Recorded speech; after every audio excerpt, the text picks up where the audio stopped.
Yes. where all the CEOs of the acquired companies can discuss and support each other. Yes. Because as we got bigger, it's harder to maintain the culture, as you know. It's like a startup. When you first do a startup, the CEO, she or he, knows everybody there. They interview everybody. They meet with them regularly. Once you get above 15 or 20 acquisitions, then I'm too distant from them. I don't track it as closely. Some of my team was very good about maintaining the culture. Some of them did not do it as well as they should. And I realized that if we did not get the CEOs together, both to have a forum, but also for me to sit in and listen to them, we were making mistakes with them. And so you've got to, when you put these golden rules in place, you've got to make sure that you walk the talk with them. Because the business development team could only maintain those relationships for a short term after we did the acquisitions. It was then the regular functional groups in engineering and others needed to do it. And that leads me to another number here, which is one third, which in your book you mentioned that out of the top leadership at Cisco, you have about 1/3. Okay, now I know it. Yeah. Tell us about that. Now, out of the top leadership at Cisco, 1/3 was internal promotion. And that might sound low, but when you're growing at 65% a year, it's hard for your team to scale. And so 1/3 was my target for internal, 1/3 from outside recruiting in, and 1/3 was from my acquisitions. And so that was just a ballpark. When you make moves, you need to paint a picture of what your press release is at the end, what are your key movements you're going to make to get there, and you've got to make very complex issues. And acquisitions, especially if you're combining acquisitions with architectures, which I clearly was, which means across multiple groups, you've got to make it easier to understand what the expectations are. So that's another thing you mentioned, is that when you think about acquisition, you think about kind of the end game with that acquisition, like even drafting the press release before you even approach the company to see what it looks like in the real world. Because if you draft the press release, when you go in to talk to the CEO, you can look them right in the eye and say, here's what you're going to look like if we do this together. And the thing you do not do, and it's amazing to me how many companies do this, you don't go in and say, I want to buy your company. You want to go, I'm interested in getting closer to you, all the way up to a strategic partnership or acquisition, but let me understand what's important to you. And candidly, if the CEO didn't want to be acquired, I didn't do it, no matter how good the financial deal was. So one question about, once you acquire a company, anticipating a market transition on fast growth, let's say something's not going right, the market's not changing the way you want, or something's changing. Like in your book, you mentioned consumer acquisition you did, the flip camera. And can you tell us, when do you know how to basically cut the losses of an acquisition? How do you manage that internally, transitioning the people? This is hard because often when an acquisition was done, it wasn't just the CEO's credibility, it was usually a sponsoring leader out of engineering. And there's a hesitancy when you sponsor something and you get very close to people to say, we're not going to make it. And I tend to be loyal almost to a fault. Most of my team that I've ever worked with will work with me again. Every customer that I'm aware of that I've sold to will allow me to sell to them again. So back to the currency being track record, trust, and relationships. And so as you think about, Ben, how this, what's the question again? I got sidetracked. That was taking the example of a flip camera, for example, that didn't work so well. So because the market changes. Once the market changes, it isn't just your acquisition; it's your own strategy, and you have to have the courage. This is getting a lot of 40% of the companies in this room won't exist, by the way, in 10 years. And when I first started saying that, everybody goes, no. And now most CEOs would say that's too conservative a number, because companies won't reinvent themselves, and they keep doing the right thing too long, and they fail to innovate with the speed they're needing. So I learned that if I did an acquisition that truly wasn't going to make it, and the skill sets of the people that I acquired don't fit easily in another group, I would cut the losses. And so on Flip Camera, I love the product. We were deciding about going into the home, and it was a logical move for me because we were a business company, and if we could also be successful in consumer, then we would be unbelievably hard to beat and much longer staying power. And so I had the set-top boxes in the home, the cable companies and others, and I had the video businesses in the area, and I felt that whoever controlled video and entertainment in the home would own the home, and I felt that the video capability off of a handheld device that you did your own video for. If you combine that, then it would be pretty hard to meet. Now, I was a little bit ahead of trends, and so when we got Flip, it was very exciting, and I made the mistake as we put it into engineering. My engineering team fell in love with the product, and I fell in love with being able to have the videos in a cloud that could be shared just like other data was. And Steve Jobs stood up on stage about a year later with our Flip product, and he said, "This is a wonderful product, I love it." And my team said, "See?" And I said, "Watch what happens next." And he said, "I'm going to give it to you for free." And he had me. It was game over. I folded it in 3 months. I missed the market. The product was not the Flip camera. The product was video in the cloud. And if I'd moved with the other smartphone companies to convince them to put video capability in and a camera in, I could have outmaneuvered Apple. But I knew once they moved that I was beat. And it was actually a pretty brilliant move by him, and one that I remember very well. That's when I realized the consumer market was really hard for us, and it's hard to take your enterprise knowledge into the consumer marketplace, because he did to me what I did to my competitors. So I had to bear the move. It was smart. Well, one thing is that you did a lot of it, started with physical products, and we're hardware investors, and a number of people here dealing with physical products, tech and non-tech. One thing that differentiates physical products is that when you buy a company making them, you also buy a supply chain. Okay. So how does that work for you, integrating that or changing a supply chain? How do you evaluate that also when you're buying a company, beyond the product on the team? So when you acquire a company, everything is negotiable except strategy and culture. So often when we acquired companies, we were shocked that they had better supply agreements in pricing than we did. And we were often many times their volume. So we would watch very much where they were doing things better than us, and we had we're smarter than everybody else and not a minute here. Even though my supply chain group was the best in the industry, and we could close our books in 24 hours 20 years ago, anytime we wanted, which allowed you to run your business more effectively on it. So everything else was negotiable, and even down to the point where our team was showing a little bit our age, because our teams didn't ride scooters or have dogs or animals in their groups, and my team said, "You're not allowed to do this" to one of the startups, and the startup called me, and I said, "This is part of your culture?" And they said, "Yes." And I said, "We may not take this to the rest of the company, but I'm going to try it with you all. If it works, we'll take it to the other part of the company." So everything's negotiable except strategy and culture and systems. I got to tell you that, because if you don't keep the same systems, you can't move with the speed, and then you've got 180 systems, which would drive the CFO absolutely crazy and really slow you down. So I have 2 more questions before turning to our audience. Okay. One is for companies that are just at the beginning of their learning journey of M&As. How can they build a playbook faster, like make less mistakes or less costly mistakes? What would you recommend to them? Well, I would recommend first you take a look at how people have done it, especially in your industry. And it doesn't mean you follow their playbook exactly, but you understand what they've done well and not. And you take into consideration very carefully, starting with what are you buying and protect it at all costs, and don't kid yourself what it is. You say, how are you doing this differently? You also take a look at what price you pay needs to be the value it is to you. And that might shock you, because I can pay for an acquisition if I needed to, maybe 2x what anybody else would, because I can blow it through my channels faster than anybody else. So I could buy a company called Meraki, which was really easy to use, that had $100 million revenue, and I bought it for way over $1 billion, and my stock got crushed that day.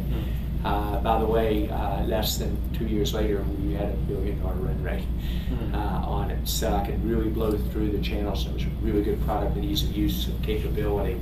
So you think about how to do it, but I'd develop your playbook, and then I would get your CEO on board, because the CEO, she or he, has to own this.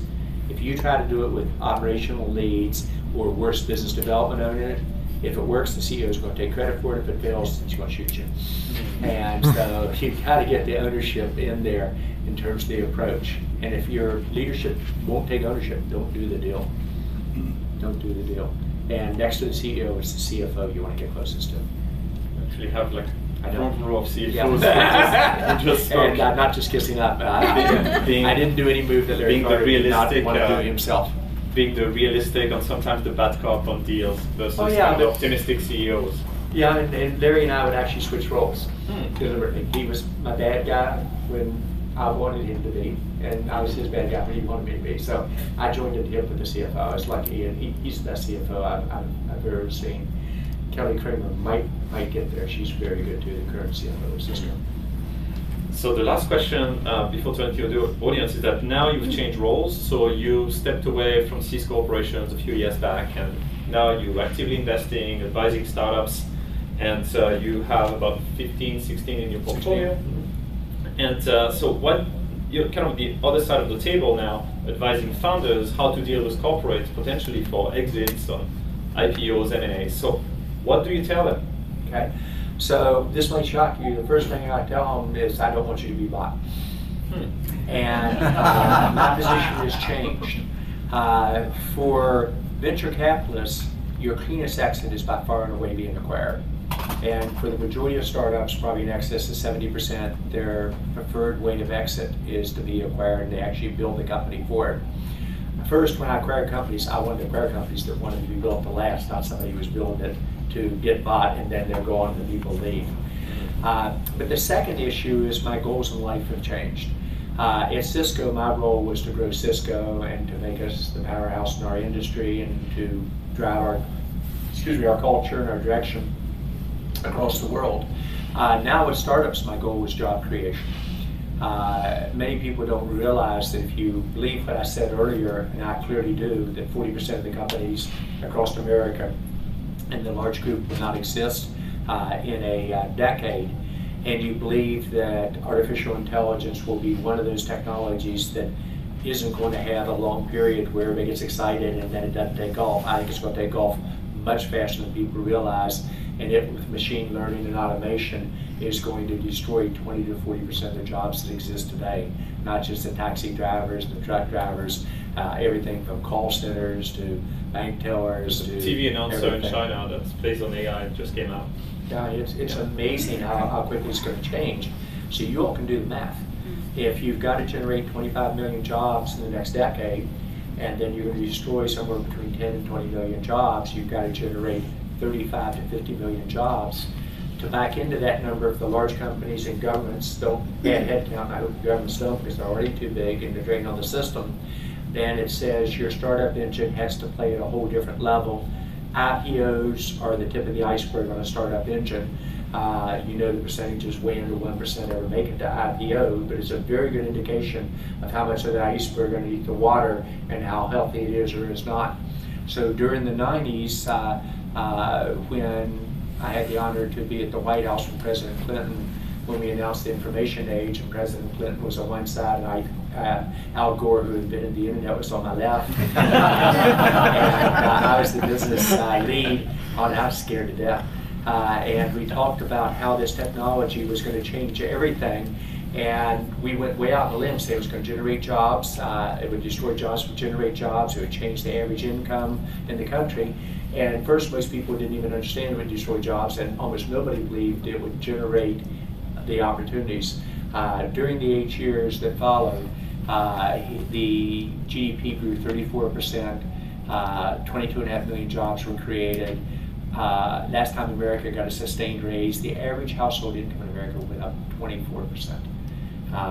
And it was obviously a tremendously successful time period.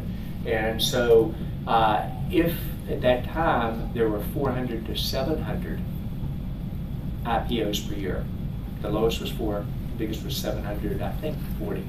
And today we're going to get to how many in the NASDAQ and the New York Stock Exchange? Maybe 250. And actually the number's up. And everybody's excited about it. They don't understand. We're off a 20-year low 2 years ago on startups. And while the money's nice going to startups, they're going into the Uber and the Lyfts and huge amount of money going into it. So we are nowhere near the engine that is needed not only to do 20 million jobs again, but nowhere near the engine that's going to need to displace the others. We probably need, I think, at least 700, maybe as many as 800 or 900 startups per year. going public, and you all know the numbers. The number of public companies are actually getting less. And you add 76% of your headcount after you go public. And so when I bought a company, the growth was over for sales, engineering, finance, etc. Oh, I'm sorry, only engineering got funded after that. We blew it through our channels and everything else. And so if 76% of the people are added after you go public, you can figure out the math if the majority of startups end up being acquired.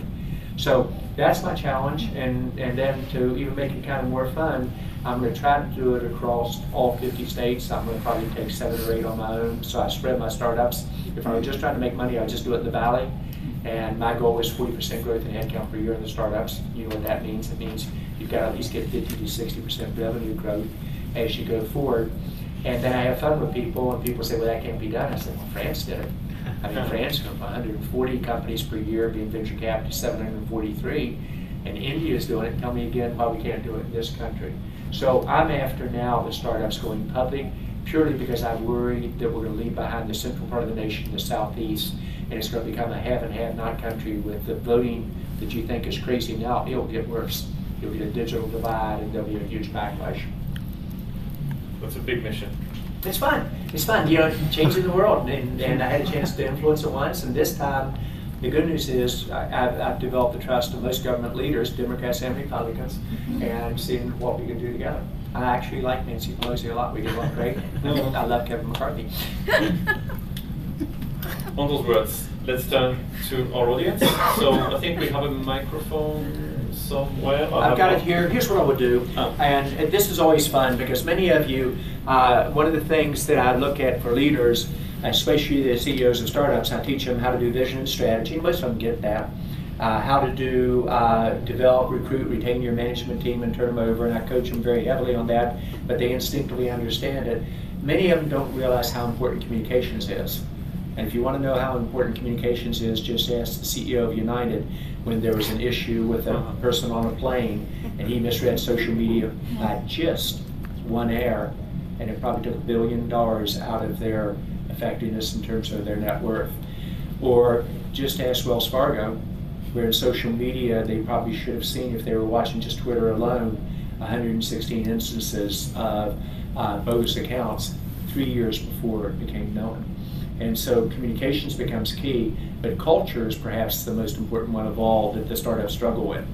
Often not understanding how important culture is, or not writing it down, and then wondering why the startup breaks at 100 people, or 500 people, or 1,500 people, or 5,000. Unless you've got your culture pretty well in place, you recruit people who don't fit into it, and you begin to have a breakdown. But the communications, one of the most important things you do is, and for me it was a weakness, I was dyslexic, I'd actually get so nervous before I presented, I would throw up in the bathroom. And I'd memorize speeches, and I've learned to turn it to one of the strengths. And one of the first things you do in your audience is you get together with your moderator and say, just tell me what the first question is, and then tell me what the last one is, because I want a good question to close on. And we agree upon the flow. The second question is, when you open it up for the audience, the first question you get sets the pace for that audience. And especially if the first question is coming from the back of the room, that's often somebody who's not interested, wants to be reading their mobile phone when they're not there. It could be a dangerous one. So what you do is you come on stage and you go straight up to the person that asked the first question. I mean, you turn up the heat as you go this way. It is so important. And then you get close to them, you kind of, how am I doing so far? And you maybe put your arm on their shoulder or around their neck. And no pressure. So what's your first question? If you can speak in the microphone, we can record it. Yeah. That's great. This is a room full of corporate development executives, Yes. obviously. Cisco did a lot of very interesting corporate development structures along the way. Some of them, many of them very, very successful. But from a corp dev perspective, I've looked at a few and was like, wow, I would have never thought of that. And so really I'm referring to many of the ones that were done with 4 very special people, the MPLS team. Yes.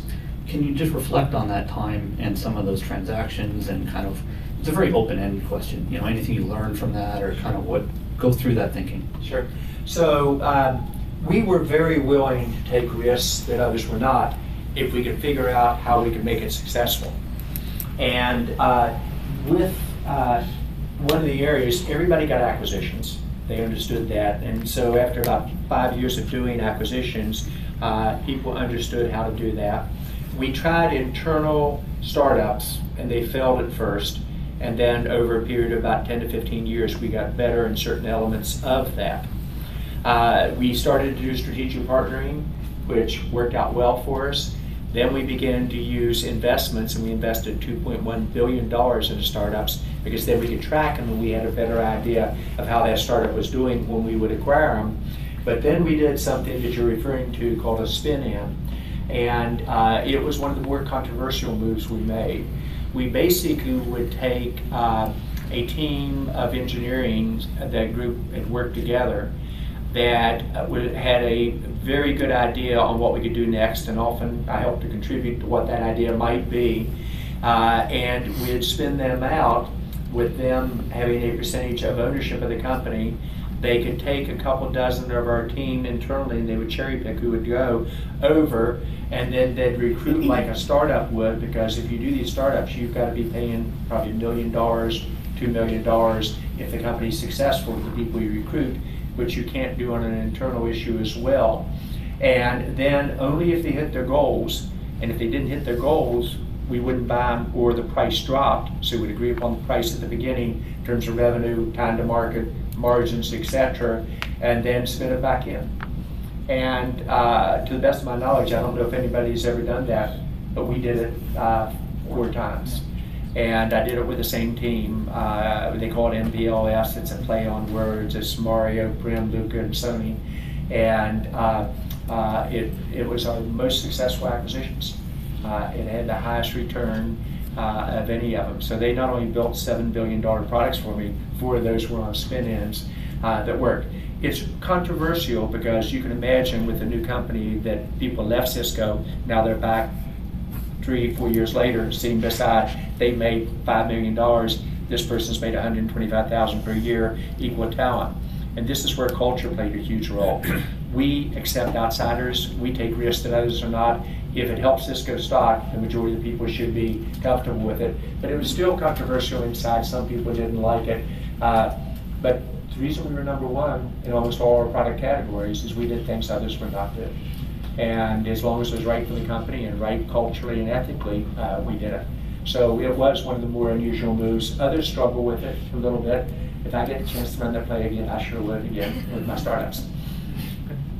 Cool.